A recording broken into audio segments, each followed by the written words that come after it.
Sort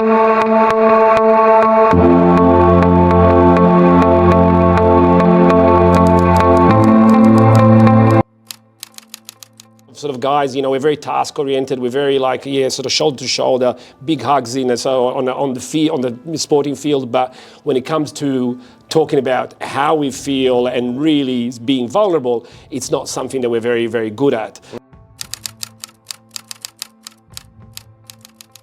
But the beautiful thing is, the hope is that lot of little steps, they can all contribute to an outcome. Yeah. So if the one thing that comes to mind is, don't underestimate the little step. From that cup of tea, from that talking to your friend, from that reading that book, listening to that podcast, seeing the psych, doing the meds if the meds are for you.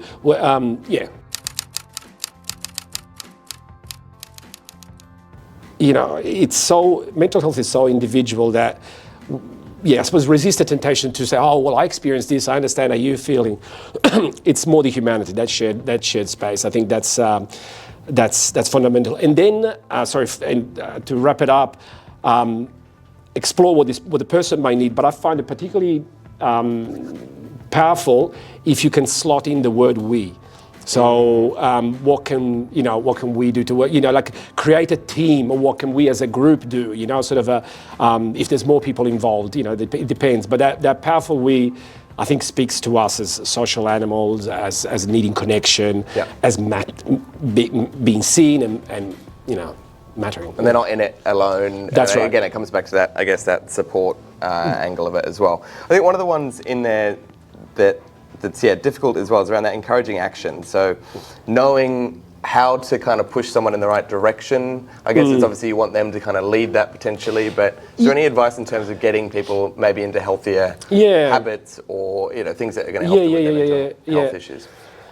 Yes, but you just got to be careful that you don't get into the advice space, because I think the advice space can be helpful, but there are times for it, because when you advise someone on somebody, sometimes there's a power imbalance. I know better than you, and you should meditate, you should, have a routine, you should hang out with friends more, call your parents, whatever it might be. I think there's a moment where we like to say that we are our individual expert of our journey, and so what works for you might not work for me. What works for you might not work. You know what I mean? So really sitting with that person and listening very carefully about what answers you get, and then I mentioned that I did a lot of work in the digital space. I'm not a big fan of digital mental health because I think this is much more. I like being in a room, feeling face to face. However, for some people, it's fantastic. Joe sitting in Toowoomba, who maybe sees the world different from all the people that are around him. He or she hops online and finds a community. I mean, that's powerful. Yeah, 100%. One of the reasons why mental health issues can be particularly challenging for men is this sort of culture of not wanting to reach out, not wanting to show vulnerability.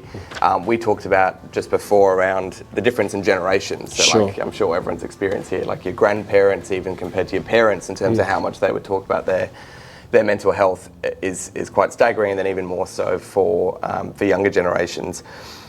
With that though, I think almost contradictory to that, there has been a trend, particularly in men, but particularly in young men, getting caught in these sort of, internet rabbit holes. Common terms that come up a fair bit is around the manosphere, incels, this kind of alpha culture that exists. There was the recent Louis Theroux documentary, which I think sort of brought some more attention to that. And I think there's obviously some positive components. There's this kind of self-development angle to it. There's the exercise component to it, which has pushed a fair bit. But there's also some very negative components. Partly is the sort of relationship that some of them have with women. But the other one is around this sort of invulnerability. It's like work really hard, you're really strong. It's just kind of bringing it back to this more traditional male, kind of strongman philosophy, which is promoting invulnerability. And you mentioned, feeling invincible at one point. I think it almost promotes a culture of that.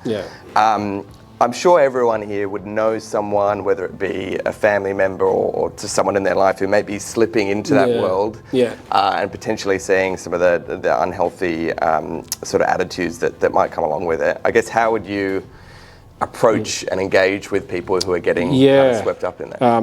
That is difficult, and I think it's very topical because as we kind of are drawn into our own little spheres and bubbles, then we become bizarrely we become less connected in a sense, and there are views and that maybe you hear that are so opposite what you believe, and that you kind of recoil from it. So that is extremely hard. But I would also say that I think cancelling, shutting down, not approaching it can be helpful. Dean, you've taken us through some difficult conversations. I think ultimately, as we sort of talked about at the top and throughout, really, the most important thing is having these conversations, and you've allowed us to kind of have a platform to do that in a really practical, but also giving us that sort of big picture side of things. So can everyone join me in giving a big round of applause? Thank you.